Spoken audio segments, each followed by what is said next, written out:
વિદ્યાર્થી મિત્રો, આજે આપણે ધોરણ 10 ગુજરાતીની અંદર એક સરસ મજાનું કાવ્ય જે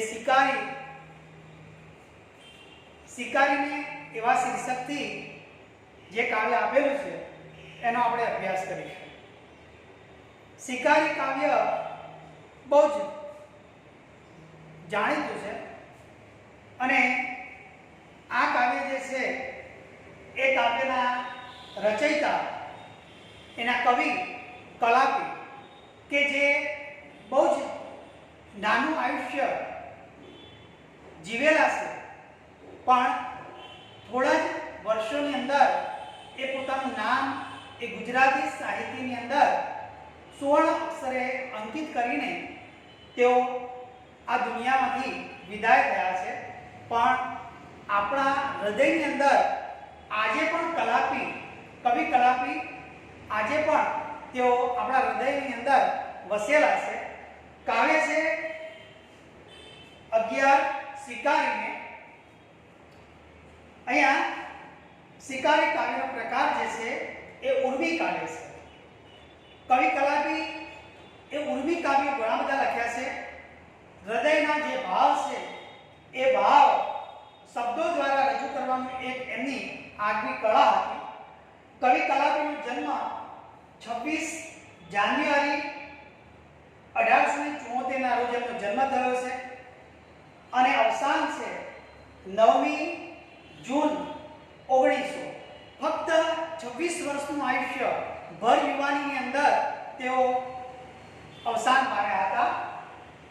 એમનું મૂળ નામ સુરસિંહજી તખ્તસિંહજી ગોહિલ છે અને તેઓ લાઠીના દરબાર હતા. તેમનું મૂળ નામ સુરસિંહજી તખ્તસિંહજી ગોહિલ છે. અમરેલી જિલ્લાના લાઠીના તેઓ રાજવી પરિવારમાં એમનો જન્મ થયો હતો. લાઠીના જે દરબાર ગણાય એ લાઠીના દરબારી એવા રાજવી પરિવારમાં એમનો જન્મ થયો હતો. કલાપીનો કેકારો સંગ્રહમાં તેમની કવિ તરીકેની પ્રતિભાનો આપણને પરિચય થાય છે. કલાપીનો કેકારો એ જે કાવ્ય સંગ્રહ છે એમાંથી જ આ કાવ્ય લેવામાં આવ્યું છે. એટલે તમારે પૂછાય કે શિકારી કાવ્ય કયા કાવ્ય સંગ્રહમાંથી લેવામાં આવ્યું છે, તો આપણે બતાવવાનું કે શિકારી કાવ્ય એ કલાપીનો કેકારો એ કાવ્ય સંગ્રહમાંથી લેવામાં આવેલું છે. અહીંયા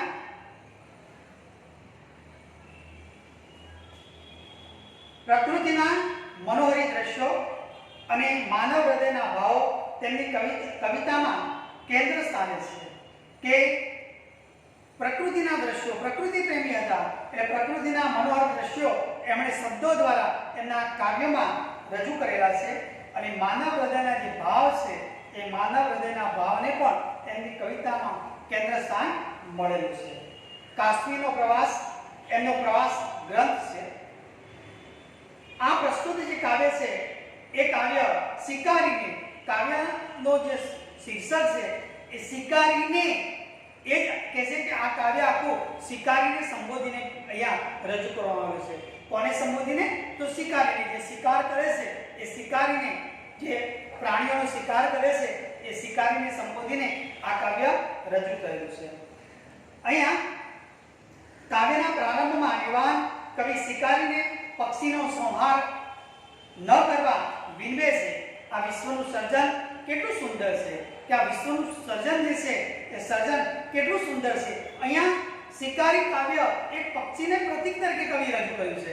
પણ એક દેશ બીજા દેશ ઉપર આજે જુઓ તો આજે દુનિયામાં એક નાનો માણસ બીજા મોટો માણસ નાનાને મારવા, એને દબાવવા પ્રયત્ન કરી રહ્યો છે.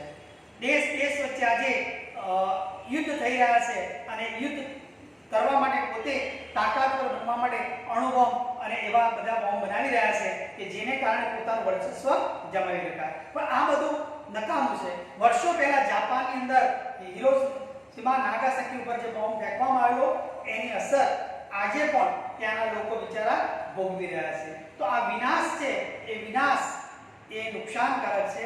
એ ક્યારેય આપણા માટે યોગ્ય નથી. તો અહીંયા શિકારી કાવ્ય જે છે એ કવિએ એક પ્રતીક તરીકે આપણે રજૂ કર્યું છે કે આ કાવ્યમાં પ્રકૃતિ જગત, પ્રાણી જગત સાથેનો સૌહાર્દ અને સૌંદર્ય દ્રષ્ટિને આવરી લીધા છે.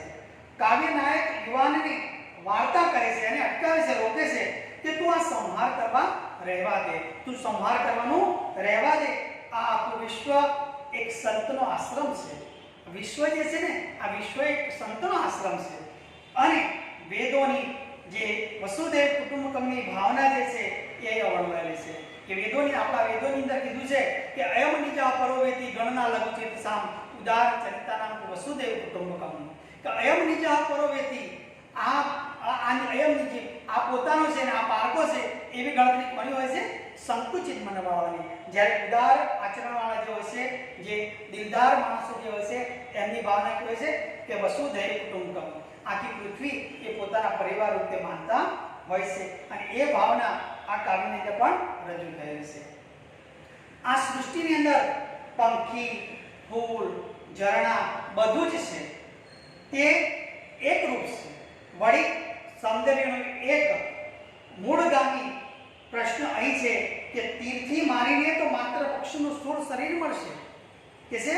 વળી એક મૂળગામી પ્રશ્ન કયો છે કે પક્ષીને જો તીરથી મારીશ ને તો તીરથી મારવાથી તને કે છે એનો માત્ર સ્થૂળ શરીર જ મળશે, એનો આત્મા કે એના ગીત નહીં મળે. આ જ વાત મનુષ્યને પણ એટલી જ લાગુ પડે છે. સુંદરતા પામવા માટે પહેલા આપણે સુંદર બનવું પડે.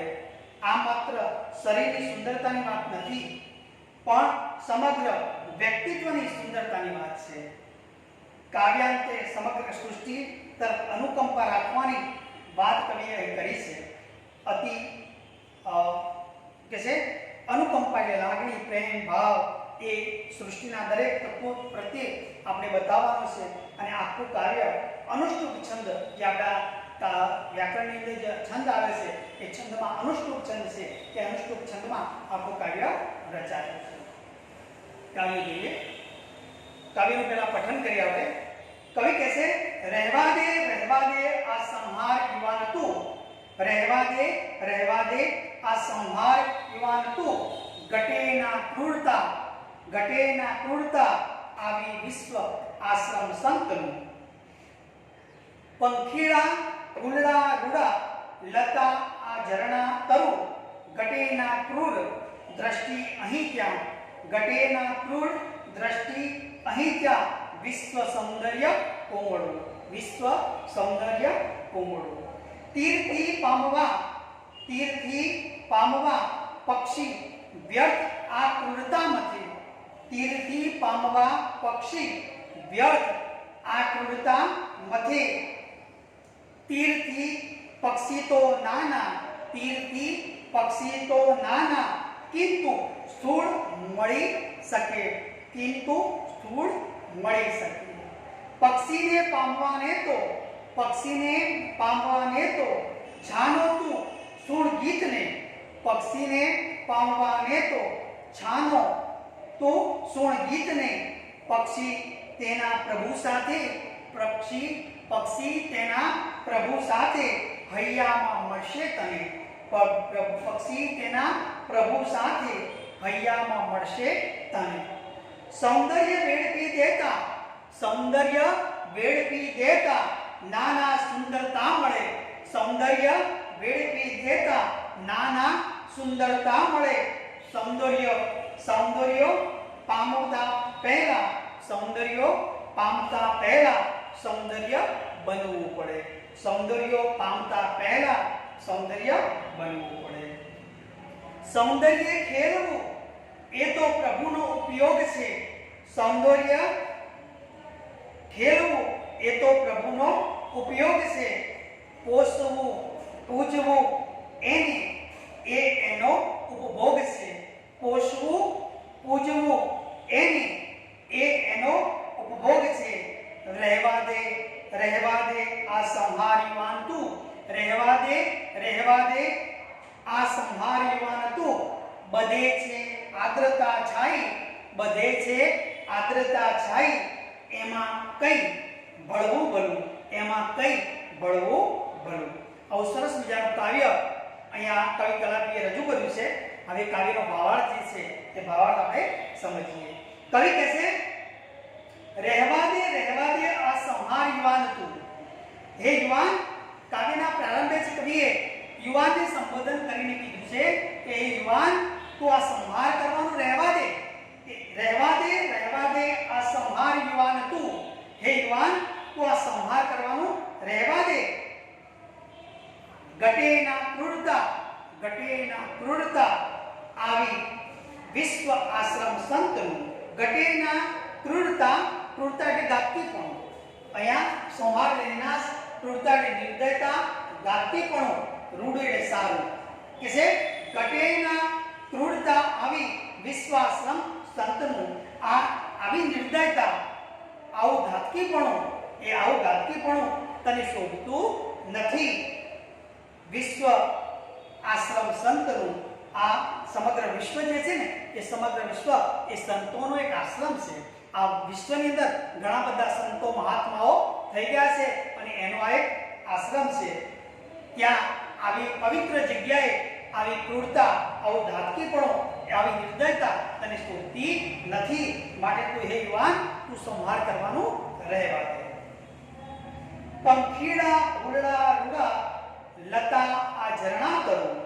આ વિશ્વરૂપી આશ્રમમાં, આ વિશ્વરૂપી જે આશ્રમ છે ને સંતોનો, એ વિશ્વરૂપી સંતોના આશ્રમની અંદર પંખીડા, સુંદર મજાના પંખીઓ છે, સુંદર મજાના ફૂલ છે, સુંદર મજાના રૂડા, લતા એટલે વેલાઓ છે, ઝરણા એ પાણીના જે ઝરણા છે તે સરસ મજાના ઝરણા છે, અને તરુ એટલે સરસ મજાના જુદા જુદા પ્રકારના એવા તરુ એટલે ઝાડ છે, વૃક્ષો છે. એટલે કે આ વિશ્વરૂપી આશ્રમની અંદર સુંદર પંખીઓ, સુંદર ફૂલડાઓ, સુંદર લતાઓ અને સુંદર ઝરણા અને સુંદર તરુ વગેરે આવેલા છે. ઘટેના ક્રૂર દ્રષ્ટિ અહીં ક્યાં? ઘટેના ક્રૂર દ્રષ્ટિ અહીં ક્યાં? વિશ્વ સૌંદર્ય કુમળું. કે ત્યાં તને ઘટેના ક્રૂર દ્રષ્ટિ અહીં ક્યાં? તો આવી પવિત્ર જગ્યાએ કે ત્યાં તને આવું નિર્દય, આવું ધાતકીપણું, આવી નિર્દય એવી દ્રષ્ટિ નજર તને શોભતી નથી, તને યોગ્ય લાગતી નથી. અને વિશ્વ સૌંદર્ય કોમળ. આ વિશ્વ એક કોમળ અને સુંદર છે. આ વિશ્વ જે છે ને, આ વિશ્વ, આ દુનિયા એ કેવી છે? કોમળ છે, સુંદર છે. અને ત્યાં તને આવી ક્રૂર, આવી ધાતકી એવી દ્રષ્ટિ તને શોભતી નથી. કવિ આગળ કહે છે કે તીરથી પામવા પક્ષી તો નાના, કિંતુ તીરથી પામવા પક્ષી વ્યર્થ આ ક્રૂરતા મથે. કે વીરથી આ તીરથી કે તીર મારીને જે પક્ષી તો મેળવવાનો નાહકનો પ્રયત્ન કરી રહ્યો છે ને, એ તીર મારીને તો પક્ષી મેળવવાનો જે પ્રયત્ન તો કરી રહ્યો છે એ વ્યર્થ એટલે નકામો, ફોગટ. વ્યર્થ એટલે નકામો, ફોગટ. તીર એટલે બાણ, તો કોમળો એટલે મૃદુ, નજાક, તરુ એટલે વૃક્ષ, લતા એટલે વેલા. તો આ કે છે કે તીરથી પામવા પક્ષી વ્યર્થ આ ક્રૂરતા મથે. કે છે તીર મારીને પક્ષી મેળવવાનો તું નાહકનો, નિર્દયતાથી પ્રયત્ન કરી રહ્યો છે. કે તીર મારીને પક્ષી મેળવવાનો તું નાહકનો, વ્યર્થ એટલે નકામો, ફોગટ એવો પ્રયત્ન નિર્દયતાથી કરી રહ્યો છે. તીરથી પક્ષી તો નાના, કિંતુ સ્થૂળ મળી શકે. તીરથી પક્ષી તો નાના, એટલે કે છે તીર મારવાથી તને પક્ષી નહીં મળે. જે પક્ષી તારે જોઈએ છે ને, સજીવ પક્ષી, એવો પક્ષી તને મળવાનો નથી. પણ શું મળશે તને? પક્ષીનું સ્થૂળ શરીર, કે મૃત, સ્થૂળ એટલે મૂળ, મૃત થયેલું એવું મળી ગયેલું એવું પક્ષીનું શરીર છે ને, એ જ તને મળશે. જે પક્ષી મળવું જોઈએ એ પક્ષીને મળવું હોય તો અહીંયા કે તને એ તીર મારવાથી એ પક્ષી અથવા પક્ષીની જે સૌંદર્યતા છે એ સુંદરતા તને મળવાની નથી. પરંતુ કેવળ સ્થૂળ એનું શરીર તને, સ્થૂળ એટલે મૃત, અહીંયા એનો અર્થ લેવાનો છે મૃત, મરી ગયેલું એવું મૃત શરીર તને મળી શકે. પક્ષીને પામવાને તો છાનો તું સુણ ગીતને. જો તારે પક્ષીને મેળવવું હોય ને તો ક્યાંક કે કવિ કહે છે પક્ષીને પામવું, પામવું એટલે મેળવવું, પક્ષીને પામવાને તો છાનો, છાનો એટલે છાનો માનો, તો સુણ ગીતને, તો છાનો માનો ક્યાંક છુપાઈને એના ગીતને સાંભળ. જો પક્ષીને તારે યોગ્ય રીતે માણવું હોય તો એને માણવા માટે તું ક્યાં છાનો માનો છુપાઈને એના ગીતને સાંભળ, તો જ પક્ષીની જે કોમળતા છે તેનું મધુર ગીત જે છે એ મધુર ગીત તને મળશે. માટે કવિ કહે છે પક્ષીને પામવાને તો છાનો તું ગીત સુણ ગીતને. આ પક્ષીને મેળવવું હોય તો ક્યાંક છુપાઈને કે છે તું એના મધુર એવા ગીતને, એના કલરવને, એનો જે પક્ષીઓનો કિકારો છે એ કિકારોને એને તું સાંભળ. પક્ષી તેના પ્રભુ સાથે હૈયામાં મળશે તને. તો આ રીતે છાનો માનો ક્યાંક છુપાઈને એના ગીતને સાંભળીશ ને તો કવિ કહે છે પક્ષી તેના પ્રભુ સાથે હૈયામાં મળશે તને. તો પક્ષી તેના પ્રભુ સાથે, એના આત્મા સાથે તને એના તારા હૈયામાં તને મળશે. પક્ષી તેના પ્રભુ સાથે તને હૈયામાં મળશે. સૌંદર્ય વેડફી દેતા નાના સુંદરતા મળે. કવિ કહે છે કે સૌંદર્યનો નાશ કરવાથી, વેડફી દે એટલે નાશ કરવો, સૌંદર્યનો નાશ કરવાથી સુંદરતા નહીં જ મળે અને નહીં જ મળે.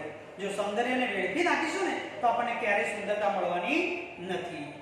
કે છે સૌંદર્ય વેડફી દેતા નાના સુંદરતા મળે. સૌંદર્યનો નાશ કરવાથી સુંદરતા નહીં જ મળે અને નહીં જ મળે. સૌંદર્ય પામતા પહેલા સૌંદર્ય બનવું પડે. કે છે સૌંદર્ય પામતા પહેલા, સૌંદર્યનો પામવો હોય, આસ્વાદ કરવો હોય અને માણવું હોય તો એ માણવા હોય ને તો સૌથી પહેલા આપણે સૌંદર્ય બનવું પડે. મતલબ સૌંદર્ય બનવું પડે મતલબ સૌંદર્યની દ્રષ્ટિ જે છે ને એ દ્રષ્ટિ, એવી નજર આપણે કેળવવી પડે. જેવી દ્રષ્ટિ તેવી સૃષ્ટિ. આપણે ગુજરાતીમાં કીધું છે કે જેવી દ્રષ્ટિ હોય ને એવી સૃષ્ટિ. આપણે જેવું વિચારીએ, જેવું જોઈએ એવું આપણને દેખાય. એટલે આપણે અહીંયા જે સારું સૌંદર્ય આપણે માણવું હોય તો આપણે પહેલા તો સૌંદર્યની દ્રષ્ટિ આપણે કેળવવી પડે. માટે કવિએ કીધું છે કે સૌંદર્ય પામતા પહેલા સૌંદર્ય બનવું પડે. આપણી અર્થ વિસ્તારની આ સરસ મજાની બે પંક્તિઓ છે કે છે સૌંદર્ય વેડફી દેતા નાના સુંદરતા મળે અને સૌંદર્ય પામતા પહેલા સૌંદર્ય બનવું પડે. આ બે પંક્તિ તમારે વિચાર વિસ્તાર માટે એટલે કે અર્થ વિસ્તાર માટે પણ પૂછાતી હોય છે. એને બરાબર સમજી વિચારીને તમારે તૈયાર કરવાની. ફરી આપણે રિપીટ કરીએ ને કે સૌંદર્ય વેડફી દેતા નાના સુંદરતા મળે. કે આ સૌંદર્યનો નાશ કરવાથી સુંદરતા નહીં જ મળે ને નહીં જ મળે. અને સૌંદર્ય પામતા પહેલા સૌંદર્ય બનવું પડે. કે સૌંદર્યનો જો આસ્વાદ કરવો હોય, એને માણવું હોય તો આપણે સૌથી પહેલા સૌંદર્ય બનવું પડે. એટલે સૌંદર્યની દ્રષ્ટિ આપણે કેળવવી પડે. સૌંદર્ય ખેલવું એ તો પ્રભુનો ઉપભોગ છે. કે છે સૌંદર્ય ખેલવું એ તો પ્રભુનો ઉપભોગ છે. સૌંદર્યને માણવું, અહીંયા કે છે સૌંદર્ય ખેલવું, ખેલવું એટલે માણવું. કે છે સૌંદર્યને જો આપણે માણવું હોય ને તો એ તો પ્રભુ સાથેનું એક ઉપભોગ, મતલબ પ્રભુ સાથેનું એક જોડાણ, એક એકાત્મકતા ભાવ અહીંયા જોડાયેલો છે, કેળવાયેલો છે. કે સૌંદર્ય ખેલવું એ તો પ્રભુનો ઉપભોગ છે.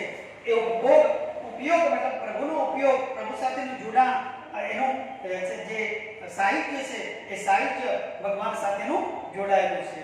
ઘણા માણસો પ્રકૃતિને ખોળે ત્યાં જંગલમાં જાય અને શાંતિથી બેસી જતા હોય છે.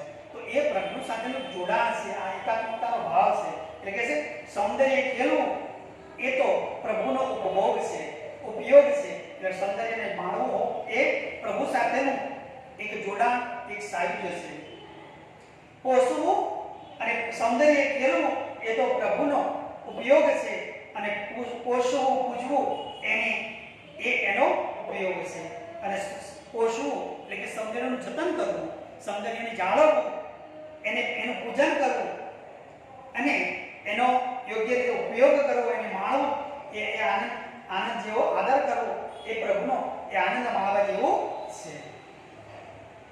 પોષવું, પૂજવું એનો ઉપયોગ છે, ઉપભોગ છે. મતલબ સૌંદર્યનું જતન કરવું. જે ભગવાનની જે સુંદરતા છે, પ્રકૃતિ છે, એ પ્રકૃતિમાં આપણે જતન કરીએ. પોષવું એટલે જતન કરવું અને પૂજવું એટલે એનો આદર કરવો અને એનો ઉપયોગ છે એ પ્રભુ સાથે આનંદ માણવા જેવું છે.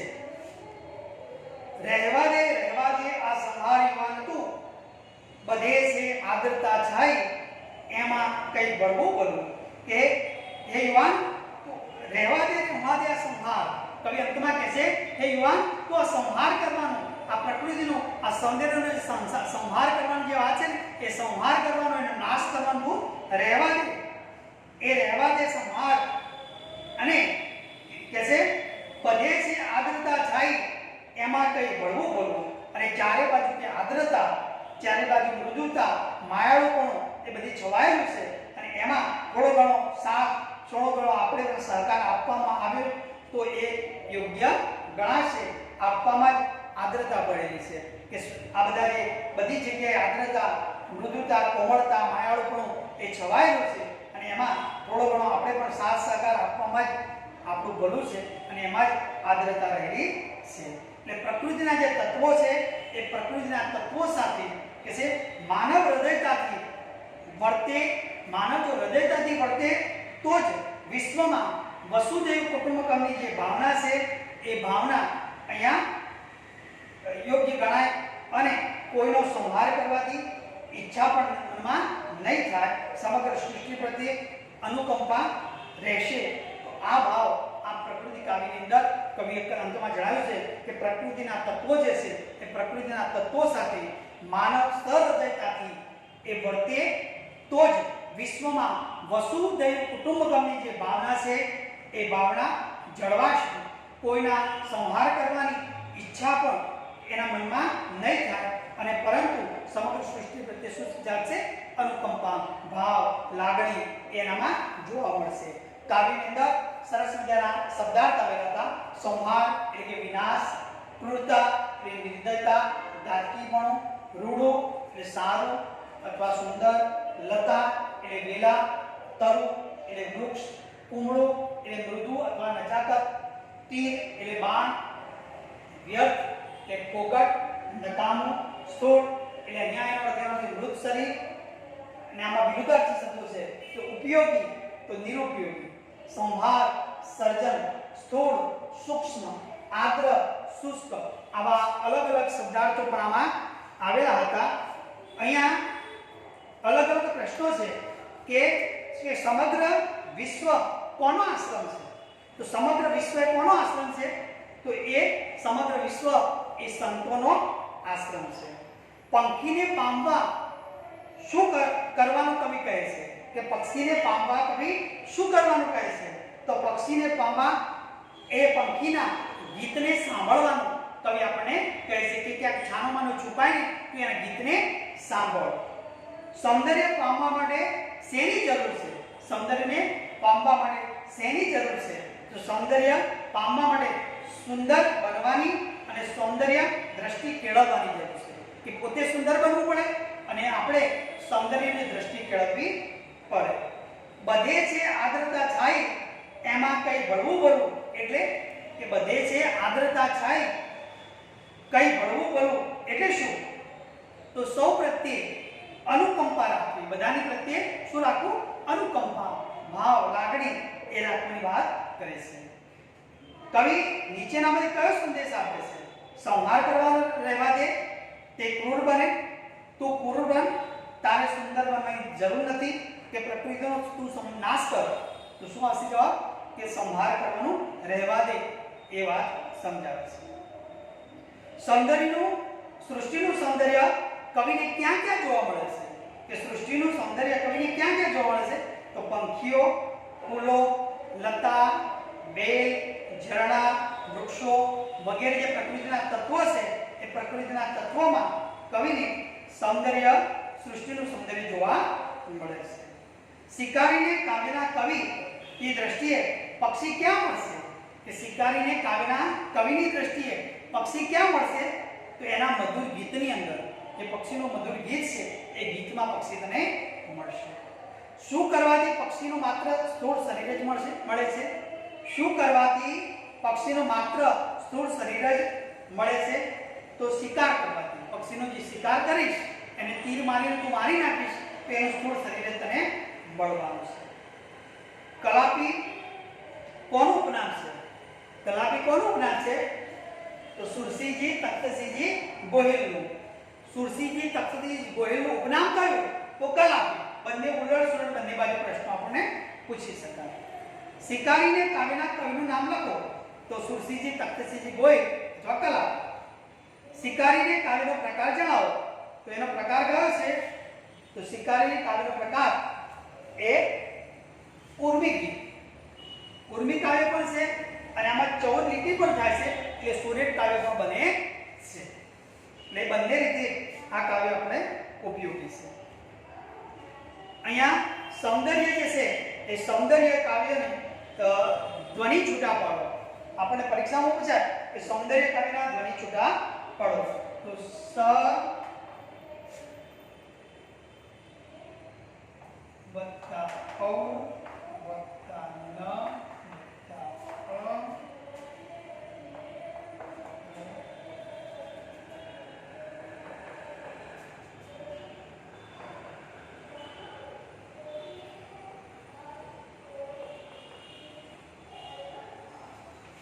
સૌંદર્ય. તો સ સૌ તો સ માંથી ઓ નીકળે છે. પછી ન માંથી અ દ અ ર ય વત્તા અ સૌંદર્ય. આ રીતે એના ધ્વનિ છૂટા પડે. એ જ રીતે આર્દ્રતા.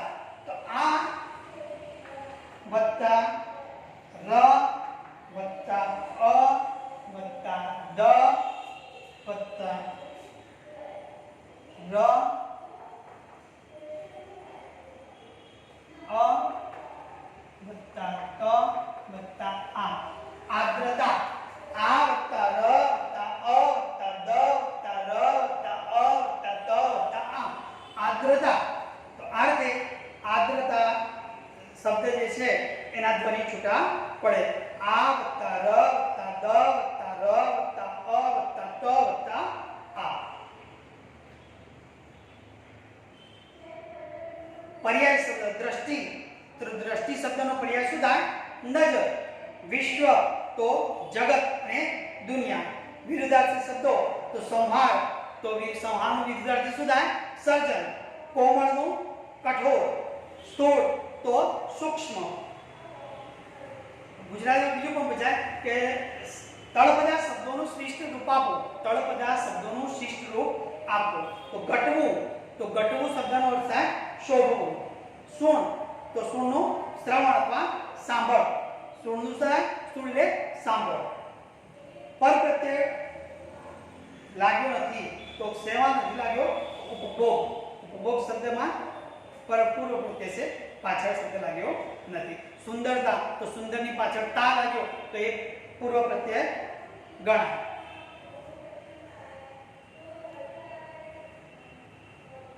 પર પ્રત્યય પૂર્વ પ્રત્યય આગળ ઉપભોગ. તો ઉપ આગળ લાગ્યું છે એ ઉપભોગ એ પૂર્વ પ્રત્યય છે. અને ક્રૂરતા. તો તા પાછળ લાગ્યો એટલે પર પ્રત્યય ગણાય. સુંદરતામાં તા પાછળ લાગ્યો એટલે પર પ્રત્યય ગણાય. આર્દ્રતામાં પાછળ લાગેલું છે એટલે એ પણ પર પ્રત્યય ગણાય.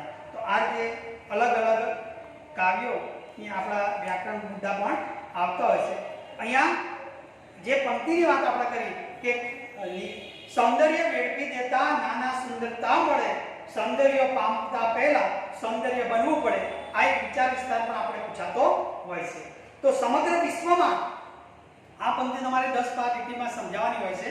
એને વિસ્તારથી તમારે સમજાવવાની કે સમગ્ર વિશ્વમાં ઠેર ઠેર સૌંદર્ય પથરાયેલું છે. પંક્તિ લખવાની તમારે સરસ અક્ષરે, પછી એનો અર્થ વિસ્તાર કરવાનો છે કે સમગ્ર વિશ્વમાં ઠેર ઠેર સૌંદર્ય પથરાયેલું છે. એ સૌંદર્યનો નાશ કરવાથી એમાં રહેલી સુંદરતાને આપણે નષ્ટ કરીએ છીએ. એને આપણે માણી શકતા નથી. ખરેખર સૌંદર્યને માણવું હોય તો સૌથી પહેલા આપણે સૌંદર્ય દ્રષ્ટિ કેળવવી પડે. તો અહીંયા અલગ અલગ રીતે એ તમારે વિસ્તારથી એને સમજાવવાની છે અને સમજાવીને તમે એને બતાવી શકો કે જેનાથી એનો વિચાર વિસ્તાર થયેલો ગણાય. ગુજરાતીની અંદર ઘણા બધા વ્યાકરણિક મુદ્દાઓ જે છે અપઠિત જે ગણાય એ અપઠિતને પણ આપણે બરાબર સમજવાનું છે અને સમજીને એનો વિચાર વિસ્તાર કરવાનો હોય છે.